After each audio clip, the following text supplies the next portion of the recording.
Hoy vengo a tu presencia.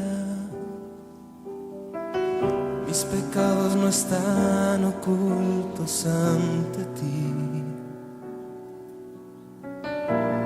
Tú ya lo sabes todo. Y me arrepiento de verdad.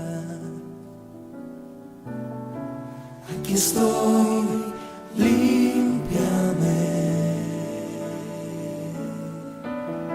Trae tu luz a mi ser, que no quiero ocultar mi maldad ante ti. Aquí estoy, clamo a ti.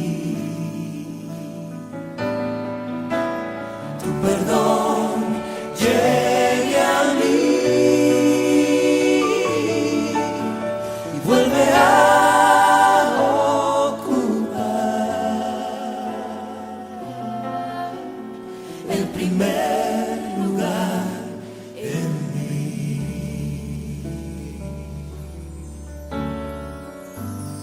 Hoy vengo a tu presencia. Mis pecados no están ocultos ante ti. Tú ya lo sabes todo. Y me arrepiento de verdad. Aquí estoy, límpiame. Trae tu luz a mi ser, que no quiero ocultar mi maldad ante ti. Aquí estoy, clamo a ti. Tu perdón llegue a mí, vuelve a ocupar el primer lugar en mí. Aquí estoy, límpiame. Trae tu luz a mi ser, que no quiero ocultar mi maldad ante ti. Aquí estoy, clamo a ti. Tu perdón llegue a mí, vuelve a ocupar el primer lugar en mí. ¿Qué tal, queridos hermanos? Vamos a seguir con nuestro estudio del libro de Éxodo y hoy nos toca terminar el capítulo 31 y nos vamos a fijar también en el capítulo 34. Es un pasaje muy amplio, así que lo vamos a leer rápido.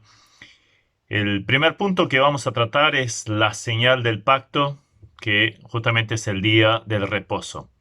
Vamos a leer a partir del capítulo 31, versículo 12. Habló además Jehová a Moisés diciendo: Tú hablarás a los hijos de Israel diciendo: En verdad vosotros guardaréis mis días de reposo, porque señal entre mí y vosotros por vuestras generaciones, para que sepáis que yo soy Jehová que os santifico. Así que guardaréis el día de reposo, porque santo es a vosotros. El que lo profanare de cierto morirá, porque cualquiera que hiciere obra alguna en él, aquella persona será cortada de en medio de su pueblo. 6 días se trabajará, mas el día séptimo es día de reposo consagrado a Jehová. Cualquiera que trabaje en el día de reposo ciertamente morirá. Guardarán pues el día de reposo los hijos de Israel, celebrándolo por sus generaciones por pacto perpetuo. Señal es para siempre entre mí y los hijos de Israel. Porque en 6 días hizo Jehová los cielos y la tierra, y en el séptimo día cesó y reposó. Y dio a Moisés, cuando acabó de hablar con él en el monte Sinaí, 2 tablas del testimonio, tablas de piedra, escritas con el dedo de Dios. En primer lugar, hasta acá. Vemos entonces una característica recurrente cada vez que Dios habla acerca de la ley o da las ordenanzas de la ley, siempre lo asocia con el día de reposo. Siempre está relacionado en Éxodo 20, en este pasaje, en Éxodo 35, luego. Incluso cuando fue el tema de la recolección de maná, en el capítulo 16 fue muy claramente establecido que en el día de reposo allí no se debería recoger, sino en el día antes recogieran el doble y alcanzaría, y el día de reposo no habría tampoco para recoger. Ahora, en este pasaje vemos que Dios estableció el día de reposo como una señal del pacto entre Dios y su pueblo. Cuando hablamos de día de reposo en el Antiguo Testamento, obviamente nos estamos refiriendo al sábado.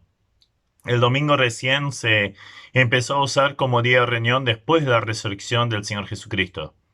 El día de reposo entonces, de acuerdo a este pasaje, era una señal del pacto, y esto lo repite 2 veces mostrando la trascendencia. Era un día para descansar, no trabajar. Era también un día que Dios demostraba que santificaba al pueblo. Era un día santo, un día consagrado a Dios. Es un principio muy importante. Y está asociado con ese reposo que Dios tuvo al principio cuando creó todo lo existente. Trabajó 6 días y en el séptimo descansó. Pero también era un día asociado a juicio si no se guardaba. 3 veces aparece la advertencia que tendrían que matar al que le infringiera este mandamiento. En todo esto del día de reposo vemos un principio que es tomado por Dios con mucha seriedad. Obviamente ya no guardamos el día de reposo en forma legalista, ya no guardamos ni siquiera el sábado. Pablo es muy enfático en cuanto a esto en Gálatas 4:10 al decir, mas ahora conociendo a Dios, o más bien siendo conocidos por Dios, ¿cómo es que os volvéis de nuevo a los débiles y pobres rudimentos a los cuales os queréis volver a esclavizar? Guardáis los días, los meses, los tiempos, los años, etc. En Colosenses reafirma este concepto. Colosenses dice, por tanto, nadie os juzgue en comida o bebida o en cuanto a días de fiesta, luna nueva o días de reposo. Todo lo cual es sombra de lo que ha de venir, pero el cuerpo es de Cristo. O sea, después de la venida de Jesucristo, después de que se estableció la iglesia, ya no era necesario como una ley, como una obligación. Y sobre todo, en el contexto de estos pasajes que hemos leído, en cuanto a través de guardar estas ordenanzas, conseguir la salvación en Jesucristo o añadirle algo a la salvación del Señor. Absolutamente descartado. Ahora bien, esto no significa que el principio del día del descanso quedó obsoleto, esté abolido. Al contrario, creo que es fundamental dedicarle un día a la semana a Dios en primer lugar y también al descanso de nuestro cuerpo, lo necesita. El principio fue instituido por Dios antes de que apareciera la ley, antes de que Dios diera la ley. Lo encontramos en Génesis, el capítulo 1. Allí ya aparece esta realidad. Entonces, el principio ya estaba. En Hechos y en las cartas observamos que los cristianos cambiaron el día de descanso y dedicado al Señor, porque se reunían el primer día de la semana como recordatorio también de la resurrección del Señor Jesucristo, como una celebración de este hecho. Aunque no se implemente luego en el Nuevo Testamento como una orden y mucho menos con advertencia de muerte como fue bajo la ley. Si fuera así, creo que nadie de nosotros estaría vivo. Dios bendice a todo aquel que sigue este principio. Es indudable que inclusive nuestro cuerpo necesita este descanso. Dios bendice a aquel que le dedica un día a la semana a vivir para Él, servir a Él, buscarlo a Él en forma especial. Hay una necesidad. Los ejemplos de la bendición de Dios sobran, hay infinidad. De hecho, hubo varios casos donde se quiso implementar una semana diferente de cantidad de días. En Francia, de 10 días, en la Unión Soviética, de 5 días. Todos fracasaron. Tuvieron que volver al sistema de 7 días. Es interesante, en ambos casos esto estaba asociado con evitar la religiosidad, o sea, correr el concepto religioso del domingo. Entonces, obviamente no podía contar con la bendición de Dios. Ahora es interesante que el día de reposo lo guardaban los israelitas, pero también los asirios, los persas, los egipcios, los árabes. Podía variar de día. Algunos, por ejemplo, los chinos lo hacían el lunes, los musulmanes guardan el viernes, los judíos el sábado, algunas tribus africanas los martes. Pero está comprobado por diferentes áreas de la ciencia, sea la medicina, sociólogos, psicólogos, diferentes especialistas han reconocido unánimemente la importancia de ese descanso semanal para que el hombre pueda cultivar su vida espiritual. Se dieron cuenta que el hombre es un ser integral y necesita también ese enfoque hacia Dios. Lo que a veces me pregunto es, si no nos perdemos grandes bendiciones físicas por un lado, pero sobre todo espirituales, en el hecho de rellenar el domingo con un montón de actividades que pueden ser válidas, pero que quitan el principio del descanso y la comunión con Dios. El mundo dirigido por Satanás ha sabido ubicar el entretenimiento, especialmente en ese día, para quitar a Dios del primer lugar en muchas vidas. Para muchos los templos son el estadio, el teatro, el cine, el medio ambiente, o sea, la naturaleza, todo tipo de carreras, etc. Sin ser legalistas, no dejemos que otros cultos ocupen el lugar que debería tener el Señor en nuestra vida durante la semana. El pasaje termina contando que Dios le da a Moisés las tablas de la ley. Eran las tablas de piedra hechas por él y escritas por él. Los 10 mandamientos. Y así llegamos a la segunda parte. Vimos la señal del pacto. En segundo lugar, las tablas del pacto. Claro, en capítulo 32 y 33 hemos tratado el tema de la caída del pueblo en el pecado de la adoración del becerro de oro. El pueblo que poco antes había prometido reiteradas veces que iba a guardar la ley, la quebrantó. Entonces Moisés, cuando bajó con esas tablas, las rompe justamente como señal de que ellos habían quebrantado el pacto. Después del castigo que sufrieron como consecuencia, después del arrepentimiento, después de la intercesión de Moisés, que ya vimos, ahí entramos en capítulo 34. Allí dice el versículo 1, y Jehová dijo a Moisés, alízate 2 tablas de piedra, como las primeras, y escribiré sobre estas tablas las palabras que estaban en las tablas primeras que quebraste. Prepárate pues para mañana, y sube de mañana al monte Sinaí, preséntate ante mí sobre la cumbre del monte, y no suba hombre contigo, ni parezca alguno en todo el monte, ni ovejas ni bueyes pascan delante del monte. Y Moisés alisó 2 tablas de piedra como las primeras, y se levantó de mañana, y subió al monte Sinaí como le mandó Jehová, y llevó en su mano las 2 tablas de piedra. Jehová descendió en la nube, y estuvo allí con él, proclamando el nombre de Jehová. Y pasando Jehová por delante de él, proclamó, Jehová, Jehová, fuerte, misericordioso, piadoso, tardo para la ira, y grande misericordia y verdad, que guarda misericordia a millares, que perdona la iniquidad, la rebelión y el pecado, y que de ningún modo tendrá por inocente al malvado, que visita la iniquidad de los padres sobre los hijos y sobre los hijos de los hijos, hasta la 3ª y 4ª generación. Entonces Moisés, apresurándose, bajó la cabeza hacia el suelo y adoró, y dijo, sí, ahora, Señor, he hallado gracia en tus ojos, Vaya ahora el Señor en medio de nosotros, porque es un pueblo de dura cerviz, y perdona nuestra iniquidad y nuestro pecado, y tómanos por tu heredad. En este pasaje se destacan varias características y acciones relacionadas con Dios, o de parte de Dios mismo. Estas las quisiera nombrar rápidamente. En primer lugar, hay una restauración de parte de Dios.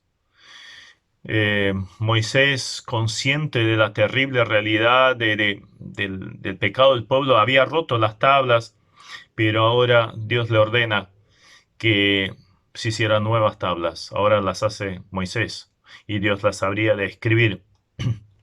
Restauración por parte de Dios. Pero también la santidad de Dios, porque claramente tenía que haber una división. El único que podía llegar a la punta de la montaña era Moisés. Qué diferencia con nosotros hoy en día, ¿no es cierto? De hecho, somos invitados a venir a la presencia del Señor confiadamente al trono de gracia para alcanzar misericordia y hallar gracia para el oportuno socorro. También vemos la comunión con Dios. Vemos que Dios quería que Moisés subiera al monte para estar con él. La orden era que lo hiciera al otro día. ¿Y qué hace Moisés? De mañana temprano, enseguida se levanta y sube al monte. Es notoria la urgencia, la necesidad, el anhelo de Moisés de estar con el Señor. Y yo me pregunto, ¿tenemos también nosotros ese anhelo? Deseamos tanto la comunión con el Señor, que es lo primero que hacemos cuando nos levantamos. ¿Lo hacemos con gozo? ¿Venimos a su presencia?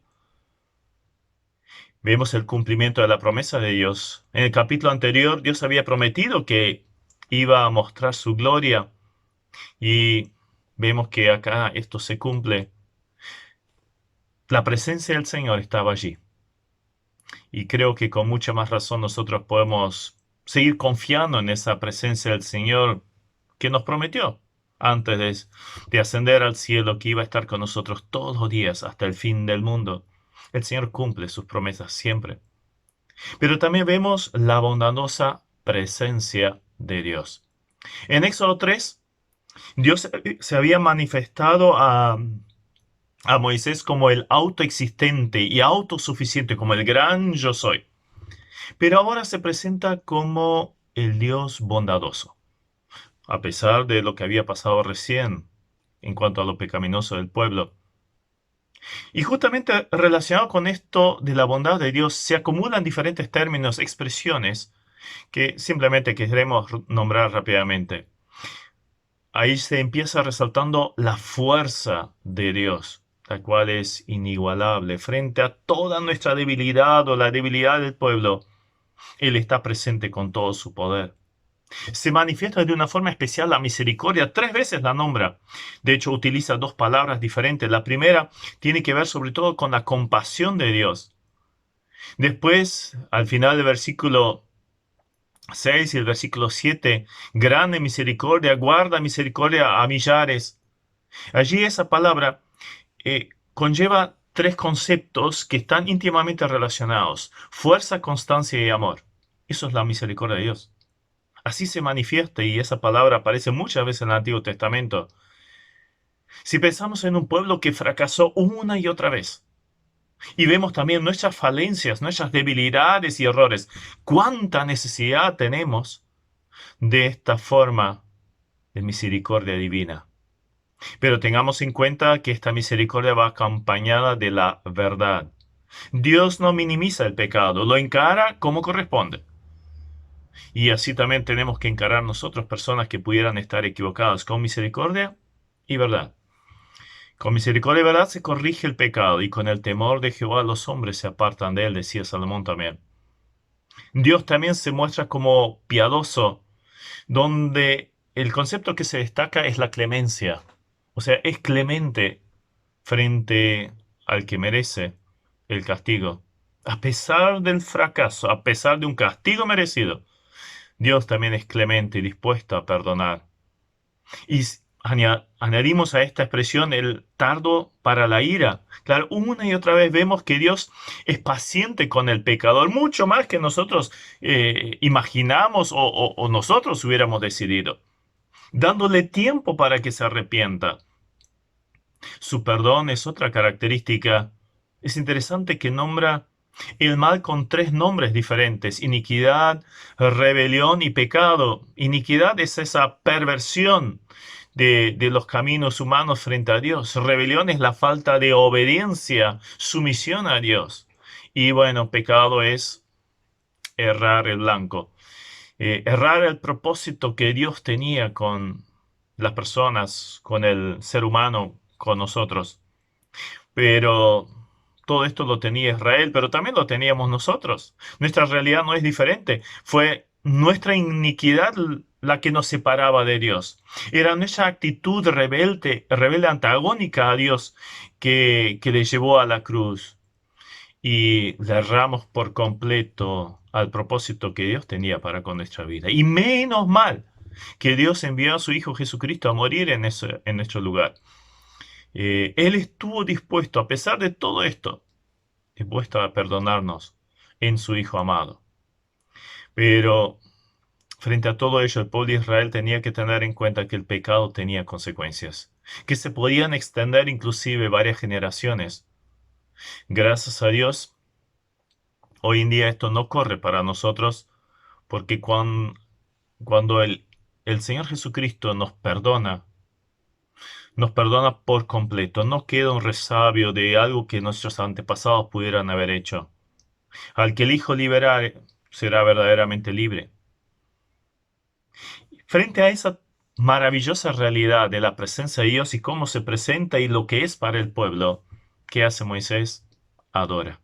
Es que no se puede de otra forma, viendo la realidad de todo lo que es Dios, viendo la realidad de lo que somos nosotros, con todas nuestras falencias y pecados, y que esto es quitado, borrado, que somos aceptos de vuelta. ¿Cómo un creyente no puede pasar la vida adorando? Debería ser una realidad cotidiana, no solo una reunión de adoración, no. Debería ser una realidad cotidiana, nuestra adoración a Dios. Y a su vez, esto está unido a una petición a Dios. Al observar esa disposición benévola de Dios para con el pueblo, Moisés le pide que los acompañe, perdonando, tomándolos como heredad. Y el argumento que pone es que es un pueblo de dura cerviz. O sea, continuamente necesitarían otra vez el perdón, la presencia, la garantía de pertenencia de parte de Dios. Y qué bendición para nosotros es saber que esto ya es nuestra realidad. Constantemente el Señor está con nosotros, somos suyos siempre. Y su gracia está dispuesta a perdonar cualquier pecado cuando hay un verdadero arrepentimiento. Y así llegamos al tercer punto, que es la renovación del pacto. En los versículos 34, allí hasta el 28, pasaje muy largo que les pido que después lo puedan leer, hay una renovación del pacto, es muy llamativo. Resalta primero las promesas del pacto. Son varias las promesas que Dios le da a Moisés a favor de su pueblo. Prometió que haría maravillas con su pueblo, de manera que todas las naciones se asombrarían. El pueblo quedaría impresionado y crecería en la fe justamente por las obras de Dios a favor de ellos. Y también echaría a todos los enemigos frente a ellos. Pero estas promesas, con esa renovación del pacto, también están asociadas con obligaciones. Israel, cuando entrara a la tierra prometida, no debía hacer alianza con los pueblos de esa tierra. ¿Por qué? Y conocemos la historia que lamentablemente Israel falló en eso.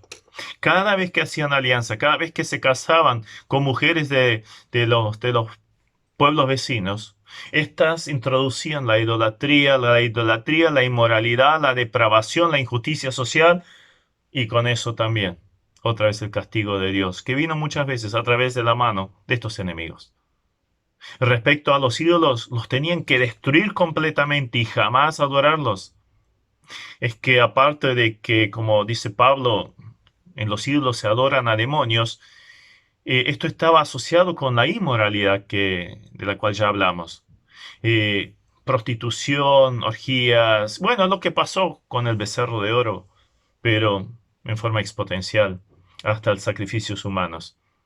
La argumentación era porque Jehová es, cuyo nombre es celoso, Dios celoso es. Dos veces aparece esta expresión, Dios es celoso. Aunque para nosotros esa expresión tiene una connotación negativa, no así para Dios. Él merece toda nuestra adoración y no permite que nada ni nadie ocupe ese lugar frente a Él. Cualquier cosa sería un ídolo. La misma idea la encontramos en las palabras del Señor Jesús cuando dijo, el que ama padre o madre más que a mí no es digno de mí, el que ama hijo o hija más que a mí no es digno de mí.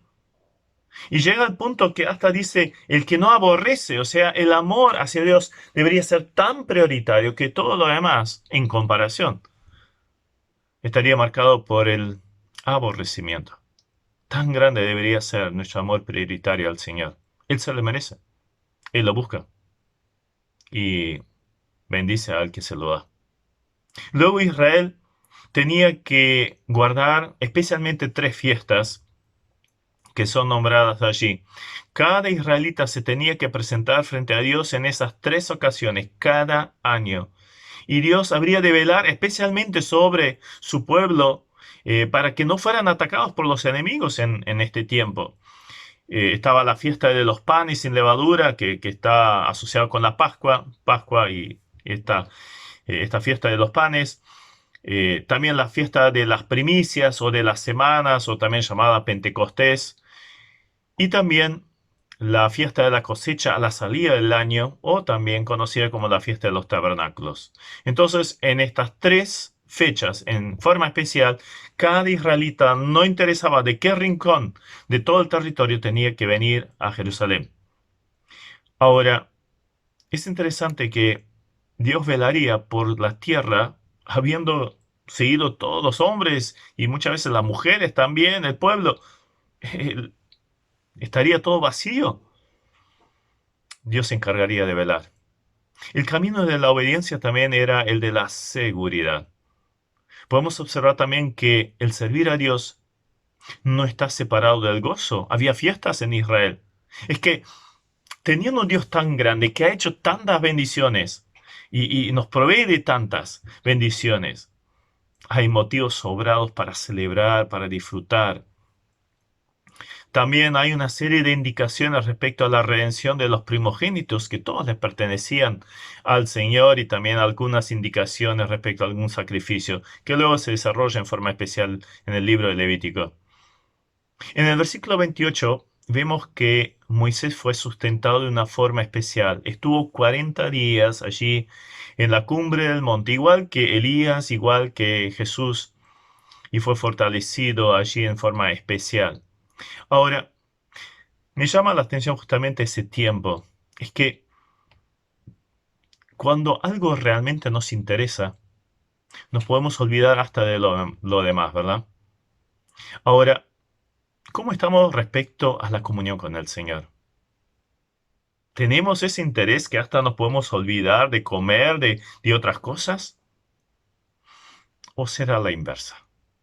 ¿Cuánto nos cuesta a veces estar una hora en la reunión y miramos el reloj ahí solapadamente a ver cuándo termina el que está hablando? Nos quejamos de unos minutos más, pero después quizás estemos 2 horas mirando un partido de fútbol y a no ser que nuestro equipo esté ganando con lo justo, entonces no esperamos, tenemos anhelo que se termine antes, ¿verdad? Mirar una serie, se mira un capítulo y ya uno está desesperado para ver el siguiente capítulo. Novelas, y así podría seguir. Ni que hablar las horas que se pierden muchas veces en las redes sociales. Ahí nadie se queja, oh, mira cuántas horas le dedico a esto. No. Y a veces 5 minutos con la palabra, comunión con el Señor, es un sacrificio demasiado grande. ¿Qué valor en tiempo le dedicamos a estar con Dios?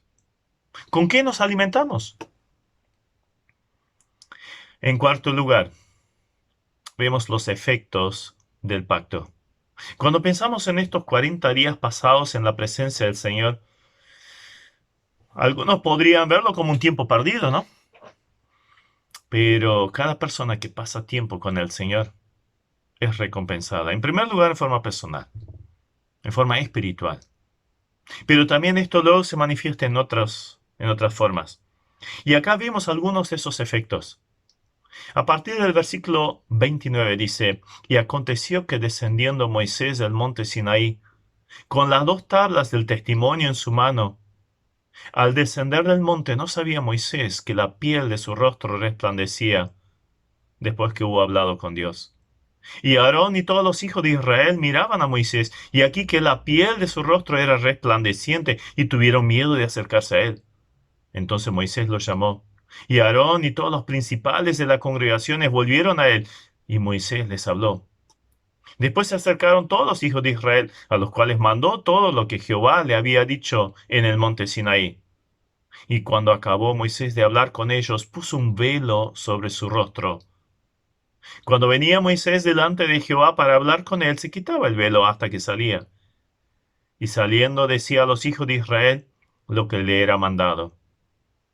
Y al mirar a los hijos de Israel el rostro de Moisés, veían que la piel de su rostro era resplandeciente. Y volvía Moisés a poner el velo sobre su rostro hasta que entraba a hablar con Dios. Moisés volvió del monte, pero con 3 cosas muy especiales.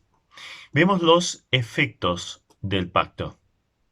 En primer lugar, un testimonio fehaciente. Lo más valioso que traía de estar allí en la presencia del Señor fue su palabra, las tablas. Las traía en sus manos, tablas nuevas, que comprobaban la restauración del pacto dispuesto por Dios. El pacto había sido renovado. Pero claro, esto también representaba la ley, la palabra de Dios, la voluntad de Dios en forma escrita. ¡Qué valor! ¡Qué valor que tenía allí en sus manos! Es que la palabra del Señor se recibe cuando se está en la presencia del Señor, escuchando a los pies del Señor como lo hacía María. Cuando se pasa tiempo con Dios, este nos habla, nos instruye, nos guía, nos consuela, nos anima, nos corrige, lo que hiciera falta. Entonces te pregunto, ¿qué te dijo en la semana que pasó? ¿De qué te estuvo hablando? ¿Te habló? En segundo lugar, un efecto, un rostro resplandeciente. Un efecto que no pasó desapercibido, se repite 3 veces en nuestro pasaje. Su rostro brillaba. Por un lado era una señal para el pueblo, una confirmación del siervo. O sea, acá tenemos uno que desapareció, pero no, viene con la presencia de Dios en su vida. Hay que obedecerle. Sabemos que esto a la larga no fue tan así, pero bueno, tenía una señal que lo representaba frente al pueblo. Había sido elegido por él. Ahora, siempre causa impresión la persona que pasa tiempo con el Señor. Su vida a veces hasta se ve en la mirada, en la sonrisa, en el brillo de los ojos. Y recuerdo cuando era chico, vivíamos en Brasil, en la misión, y me acuerdo que una vez volvía de hacer unos mandados y vino a mi encuentro un negrito, pero venía brillándole la cara. Recién había salido de la misión, del predio de la misión, y se lo comenté a mi madre. Vi ahí una persona que salía de la misión y su cara brillaba. Entonces ella me preguntó, ¿y querés saber por qué tu cara no brilla? Fue un golpe durísimo que recuerdo hasta hoy. No era hijo de Dios. Obviamente, a veces se manifiesta de una forma externa más clara que en otros. No significa que el que tenga una mirada más seria no tenga el gozo. Pero saben, se palpa la paz, se palpa la seguridad, la confianza que tiene el Hijo de Dios que está en la presencia del Señor. De la misma manera, pero a la inversa, muchas veces en la cara, en los ojos, en la mirada, se nota el pecado oculto. Ahora, nosotros somos como la luna. Déjeme tomar ese ejemplo. La luna no tiene luz propia, sino lo que ella hace es reflejar la luz del sol. Ahora, ¿qué pasa cuando la Tierra se pone en el medio de ambas, del sol y de la luna, ¿no? ¿Qué sucede? Tenemos un eclipse. El brillo de la luna desaparece prácticamente.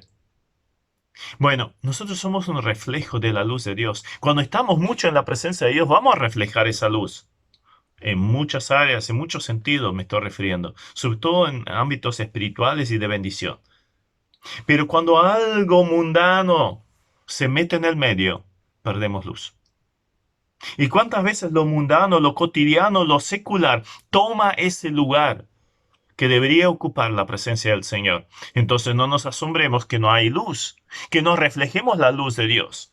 No somos esa luz a la cual Jesucristo nos llamó a ser. George McDowell decía, nuestra cultura moderna ha destronado a Dios como la única fuente de verdad y moralidad y ha entronizado al hombre en su lugar. Ahora, claro, si solo vemos al hombre, el gran yo, entonces no hay lugar para Dios, no hay lugar para la luz. Todo se vuelve oscuridad y eso es lo que estamos palpando a nuestro alrededor. En lugar de ello, lo que el mundo debería ver en nosotros sería luz. Luz. ¿Recuerdan cuando se hablaba ya acerca de estos primeros creyentes que estaban siendo perseguidos allí en Jerusalén? Decían, ¿cómo estos que son del vulgo, gente sencilla, puede hablar de una forma tan elocuente? No se lo sabían explicar, pero reconocían que habían estado con Jesús. Y querido hermano, querida hermana, se reconoce que has estado con el Señor. Lo interesante es que Moisés mismo al principio no se daba cuenta de que su rostro brillaba. Esto evidencia que todo efecto, reconocimiento, resultado que podamos recibir de estar en la comunión con el Señor no es nuestro mérito, es mérito del Señor. También nos señala que la comunión constante y profunda con Dios no pasa desapercibida frente a los demás y además es recompensada por Dios. Ahora, el hecho de que Moisés se cubriera también es una señal de humildad. Somos tan indignos de todo lo que se logre ser y hacer. Es todo mérito de Dios. A nosotros solo nos resta decir si algo hemos hecho. Siervos inútiles somos. Simplemente hemos hecho lo que teníamos que hacer. Pero respecto a este tema del brillo del rostro de Moisés y el hecho de que lo cubriera, no podemos pasar por alto una información que nos da el apóstol Pablo en 2 Corintios 3:13. Dice, y no como Moisés que ponía un velo sobre su rostro para que los hijos de Israel no fijaran la vista en el fin de aquello que había de ser abolido. Y en ese capítulo el apóstol Pablo nos da tres aplicaciones. La gloria del sistema mosaico estaba desapareciendo. O sea, ese brillo iba mermando cada día más. Y por eso Moisés pone ese velo, para que la gente no se diera cuenta, ahora vino algo tan glorioso, tan fuerte, y de repente ya no está. Iba desapareciendo. Es que el sistema mosaico, el sistema legalista habría de desaparecer. Otra aplicación que hace Pablo de esto es que los judíos en líneas generales tenían un velo sobre sus ojos. Se manifestaba a través de la incredulidad y este velo era eliminado si creían en la palabra y en Jesucristo como su Salvador. Y para terminar, también compara ese evento con lo que sucede con los que buscan la presencia del Señor y su palabra. En ellos se produce un cambio, una identificación cada vez mayor con Jesucristo. Se vuelve cada vez más semejante a Jesucristo en la medida que uno pasa tiempo con el Señor. Entonces esa debería ser nuestra meta, el objetivo de cada creyente, de ser transformados cada vez más a su imagen.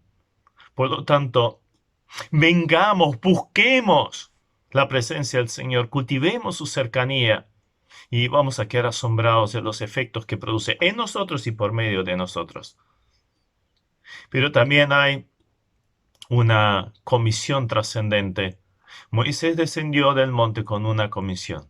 Había recibido la revelación de Dios y ahora lo transmite al pueblo. ¿Y nosotros no hemos recibido lo mismo?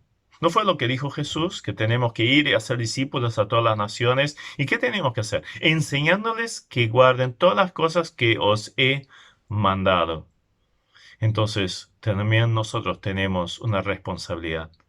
Recibimos de la palabra de Dios cuando estamos en su presencia. Anhelemos, busquemos, forjemos esa cercanía, esa confianza con el Señor, esa identificación con el Señor, para que el Señor se vuelva cada vez más grande en nosotros, que podamos reflejar su luz y ser sal a un mundo que lo necesita. Entonces quiero cerrar con una triple pregunta. ¿Qué lugar ocupa la comunión con el Señor en nuestra vida? ¿Qué efecto tiene? ¿Se nota? ¿Y obedezco a esta comisión? Entonces vengamos a la presencia del Señor. Vengamos con gozo, con gratitud, viendo todo lo que el Señor ha hecho y con sacrificios agradables a Él. El efecto no pasará desapercibido. Que el Señor nos ayude en eso. Para su gloria, por supuesto. Amén. Al estar en la presencia de tu divinidad y al contemplar la hermosura de tu santidad, mi espíritu se alegra en tu majestad. Te adoro a ti, te adoro a ti, cuando veo la grandeza de tu dulce amor y compruebo la pureza de tu corazón. Mi espíritu se alegra en tu majestad. Te adoro a ti, te adoro a ti, y al estar aquí delante de ti te adoraré, postrado ante ti, mi corazón te adora, oh Dios, y siempre quiero estar para adorar y contemplar tu santidad. Te adoro a ti, Señor, te adoro a ti.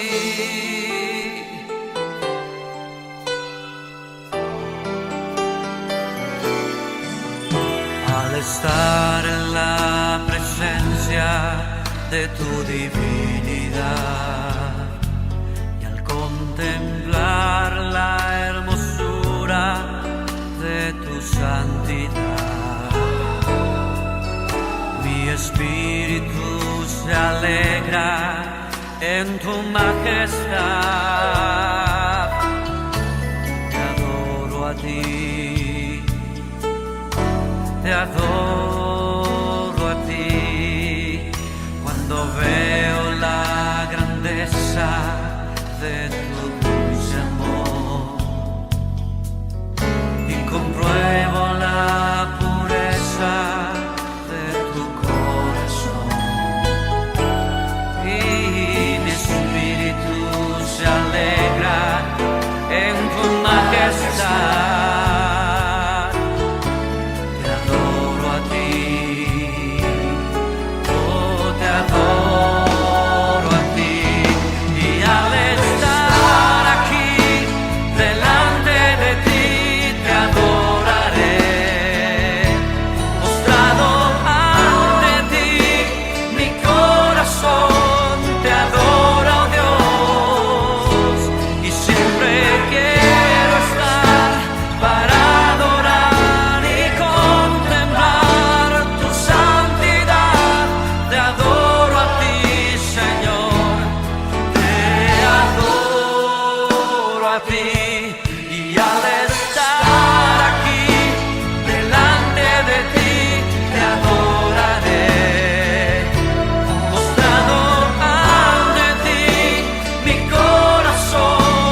Te adoro a ti, Señor. Te